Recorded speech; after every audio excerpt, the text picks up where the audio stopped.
Agora são 7h18, espaço aberto para o Instituto Vladimir Herzog. No último domingo ocorreu a eleição dos conselheiros tutelares em todo o país e num movimento parecido com o que vimos já nas eleições presidenciais em 2018, a escolha dos candidatos virou uma disputa no campo político polarizada entre grupos de esquerda e direita e intensa campanha em grupos de WhatsApp nas redes sociais. Ao todo, são eleitos 5 conselheiros por município com um mandato de 4 anos que devem trabalhar na proteção dos direitos das crianças e dos adolescentes, zelando pelo cumprimento do Estatuto da Criança e do Adolescente, o ECA. Bom, para falar sobre esse assunto, a gente convidou a Jaqueline Teixeira, ela que é antropóloga e pesquisadora. Olá, Jaqueline, bom dia. Olá, bom dia a todas e todos. Bom, Jaqueline, o Conselho Tutelar, ele surgiu, né, nasceu em 13 de julho de 1990, junto com a criação do Estatuto da Criança e do Adolescente, o ECA. Segundo a lei, né, 8.069, os conselheiros devem ser escolhidos um ano após a eleição presidencial. Em diversos municípios, houve o embate entre grupos religiosos, católicos, evangélicos, lembrando, né, que nessas religiões sempre há as alas progressistas e as mais conservadoras, né? Como é que você viu, né, essa eleição deste ano, hein, Jaqueline? Eu gostaria só de acrescentar uma informação que eu também sou professora da Faculdade de Educação da USP, né? Então, de alguma maneira, por conta dessa relação forte, né, entre infância, conselho tutelar e educação, a gente tem acompanhado um pouco mais esse processo eleitoral para tentar entender um pouco esses fenômenos, né? Eu acho que uma questão fundamental para a gente pensar, primeiro, né, eu acho que é fundamental reconhecer que esse ano houve uma diferença substancial na própria campanha, no processo, na divulgação e na visibilidade, né, que foi dada aos processos eleitorais relacionados ao Conselho Tutelar, mas é importante a gente entender também que a presença de pessoas religiosas nos conselhos tutelares não é uma especificidade da eleição de 2019. Na verdade, as pessoas pertencentes a determinadas religiões ocupam posições, se candidatam e ocupam posições nos conselhos tutelares praticamente desde que esse dispositivo foi criado em 1990, com a criação do ECA, exatamente porque existe, né, uma espécie, podemos chamar de uma espécie de uma tradição nacional, de uma relação de parceria e de colaboração entre religiões e o Estado. E uma outra questão também, que é uma questão que a gente vê muito na cidade de São Paulo, né, que existe uma centralidade, uma predominância de creches, né, pessoas que trabalham em creches conveniadas, que de alguma maneira atuam nos conselhos tutelares. As creches conveniadas, a maior parte delas, pertencentes que existem na cidade de São Paulo, creches conveniadas com a prefeitura, são creches sustentadas ou sediadas por instituições religiosas, católicas ou evangélicas. Então, isso novamente, historicamente, posiciona os sujeitos religiosos dentro das eleições, num aparelhamento e numa atuação do Conselho Tutelar. O que a gente viu esse ano, então, foi exatamente a visibilização desse processo, e a visibilização desse processo constituiu, né, uma necessidade de disputar essas vagas, né? Então, acho que, de alguma maneira, a gente teve um reposicionamento de atores, tanto na disputa pelas vagas, né, novas pessoas interessadas, de alguma maneira, conseguiram, a partir de uma agenda mais progressista, ocupar espaços nos conselhos tutelares e a gente teve também uma importância, né, uma circulação de outros atores que votaram em conselho tutelar, né? Nesses últimos dias eu conversei com várias pessoas que nem sabiam que o conselho tutelar era algo que você elegia, né? Então a gente também tem uma dimensão importante nesse sentido, que é praticamente a inclusão do conselho tutelar numa espécie de modus operandi eleitoral, que é algo que a gente nunca teve na história do país.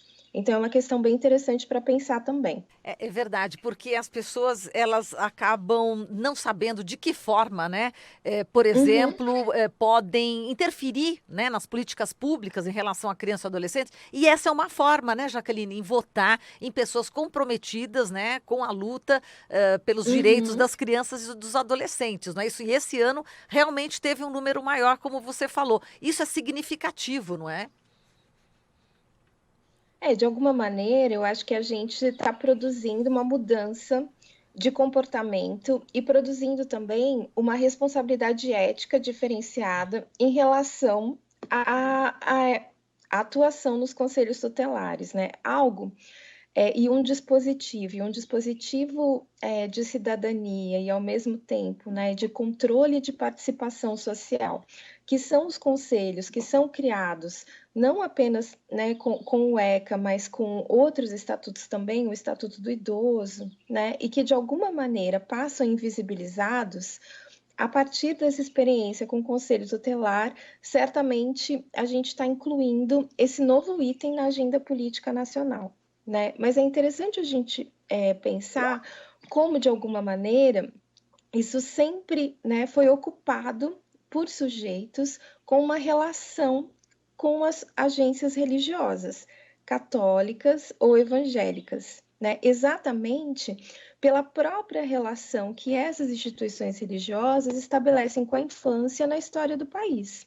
Várias instituições humanitárias e várias instituições educacionais e educacionais de educação infantil ou base ainda são, enfim, ainda são mobilizadas por instituições religiosas e possuem uma parceria legítima com o Estado, né? Então, de alguma maneira, essa legitimidade de sujeitos religiosos na atuação política da infância, ela não é uma novidade do governo Bolsonaro, né? Ela é algo que a gente tem na nossa tradição democrática, e eu acho que a questão importante que ocorreu nesses últimos dias foi exatamente a problematização desse processo, né? E a necessidade de pensar como é que esse processo pode ser, de alguma maneira, ocupado, né? Essas vagas e esse espaço, essa posição de atuação política pode ser ocupada por atores que, enfim, né, se nominam socialmente por outras identidades sociais para além da identidade religiosa. Então, é Exato. possível pensar que, a partir desse ano, não seja mais fundamental ou não seja somente único e necessário se denominar como uma pessoa de pertencimento religioso para atuar no conselho tutelar, né? Você vai precisar, de alguma maneira, operacionar uma outra agenda política para conseguir, de fato, concorrer e disputar essas vagas. Exato. E, Jaqueline, eu conheço pessoas que, por conta dessa, né, entre aspas, guerra pelo WhatsApp, né, acabaram votando. Nossa, como é que vota nisso? Porque realmente aqueles grupos, né, evangélicos ligados, né, ao presidente Bolsonaro estavam com uma campanha bastante intensa. Então, muitas pessoas que estavam preocupadas acabaram votando pela primeira vez, né? E por isso também teve Uhum. esse aumento, né? Foi importante essa reação também, né, Jaqueline? Claro, foi super importante, mas é super importante a gente pensar que qual é o papel do governo Bolsonaro, né, e desse governo fundamentalista, com essa dimensão fundamentalista nesse processo, né? Essas campanhas e essas campanhas pelo Conselho Tutelar, elas são mantidas, né, por igrejas católicas, evangélicas, pentecostais, há mais de uma década, né? Se faz realmente um processo quase que de pertencimento e de aprendizado político a partir da ocupação dos conselhos tutelares. Então, os conselhos tutelares, eles durante muitos anos foram uma tecnologia mesmo usada pelas igrejas, principalmente de fundamentação cristã, católicas ou evangélicas, de realmente ter um aprendizado político e uma atuação política que, de alguma maneira, né, tem uma configuração religiosa. O que é que a preeminência do fundamentalismo e todas as questões complicadas e todo o risco da perda, né, dos ganhos democráticos que a gente tem no nosso país, que esse governo, de alguma maneira, representa, conseguiu, né, fazer dentro desse processo. De alguma maneira, a gente olhou para isso, né? A gente olhou para uma coisa que já acontecia há muito tempo. E esse olhar, né, esse enquadramento, permitiu com que novos atores, novos sujeitos passassem a circular nesse processo, a disputar esse processo, né? Então, a gente quase que reproduziu praticamente nesses últimos dias, principalmente na cidade de São Paulo, né? Isso não é uma questão nacional, mas é uma questão que de alguma maneira permeou grandes centros e teve uma centralidade importante em São Paulo e no Rio de Janeiro, por exemplo, de você, de alguma maneira, disputar essas vagas quase que numa dimensão polarizada, como aconteceu na eleição presidencial em outubro de 2018, né? Então, a gente praticamente reproduziu a mesma gramática na disputa pelos conselhos. Segundo, né, os dados que a gente viu divulgado, né, desde segunda-feira, em São Paulo essa estratégia, de alguma maneira, deu certo, né? Os conselhos, eles estão praticamente, né, 50% das pessoas, né, eleitas, de alguma maneira, têm uma relação mais progressistas e não são necessariamente relacionadas a instituições religiosas. Então, de alguma maneira, a gente pode pensar que a gente teve uma renovação desses quadros, né? E, consequentemente, com essa renovação desses quadros, novos processos de resistência e de ocupação política virão. Exato. E as consequências, né? O reflexo que isso pode ter também na eleição de 2020, eleições municipais. Eu acho que com certeza vai ter, né? Pela própria constituição dos conselhos tutelares, não existe uma relação direta entre a gestão municipal e o trabalho dos conselheiros, né? A ideia, de alguma maneira, é que o conselho ele tem uma autonomia e essa autonomia ela seja superior à própria atuação da União, né? A própria atuação do governo federal, governo estadual e governo municipal. Agora, tem uma questão importante que os conselhos tutelares constituem e que é uma atuação que a gente praticamente não vê muito, porque ela não aparece talvez no âmbito mais macro, mas o conselho tutelar ele tem uma estrutura sedimentar, né? Ele capilariza a atuação do Estado e a atuação de cuidado do Estado, e nesse caso específico com as crianças.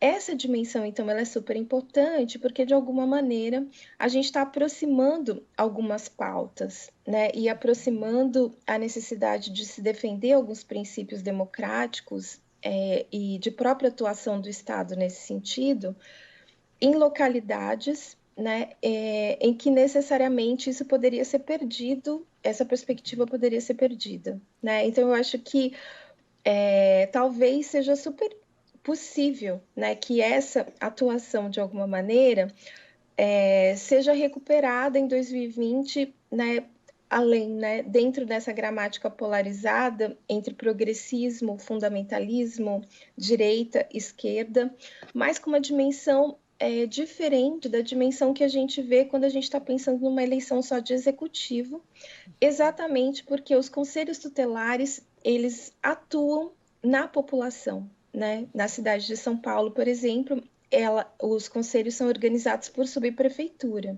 Então, a gente tem mais do que 5 conselheiros, né? A gente tem 5 conselheiros por área, né? Por região, o que exatamente, né, permite com que esse conselho, praticamente, ele atua por um número de pessoas, né? Existe uma organização civil que aproxima muito mais essa atuação política do Estado das pessoas, né? E eu acho que esse processo é um processo bem interessante. Exato, é um processo também em construção, né, em crescimento. Eu, quando fui votar, né, na escola, na minha lista, né, quando eu assinei, Só eu tinha assinado ali, não tinha mais ninguém. Quer dizer, existe aí um Sério? potencial para crescer, não é isso?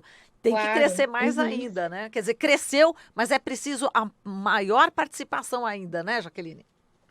Sim, então é bem interessante também a gente pensar, e teve um levantamento que foi feito pela rede de educação, em que se percebeu, por exemplo, que houve uma mudança no perfil de votantes em determinadas regiões da cidade de São Paulo. E onde esse perfil, né, e essa concentração de votantes se deu mais, ou seja, onde se aumentou mais o número de pessoas que votaram, foi nas regiões centrais. Né? Tem, claro, alguns lugares em que isso, em regiões, né, consideradas mais distantes, né, como na Zona Leste, na Zona Sul, que esse processo aconteceu também, mas fundamentalmente, né, essa mudança de um eleitorado, a constituição de um eleitorado para o Conselho Tutelar se deu nas regiões centrais. Então, é importante a gente pensar também como é que esse processo precisa ser capilarizado para outras regiões, né? Então, como é que é importante fazer esse processo crescer em outros, enfim, em outros colégios eleitorais, em outras regiões do município, exatamente para fortalecer a própria dimensão de participação política que o Conselho Tutelar constitui e define como associação civil. Perfeito, Jaqueline, a gente agradece aqui a sua participação. Muito obrigada. Um grande abraço para você. Imagina, eu que agradeço. Abraço para vocês também. Bom Bom dia. dia. Falamos aqui com Jaqueline Teixeira, doutora em antropologia social na Universidade de São Paulo. Atualmente é pós-doutoranda pelo Departamento de Antropologia da USP, docente de Sociologia da Educação pela Faculdade de Educação da USP, pesquisadora do NAU-USP, Laboratório do Núcleo de Antropologia Urbana, e do SEBRAP, Centro Brasileiro de Análise e Planejamento, onde desenvolve pesquisas sobre religiões e relações de gênero.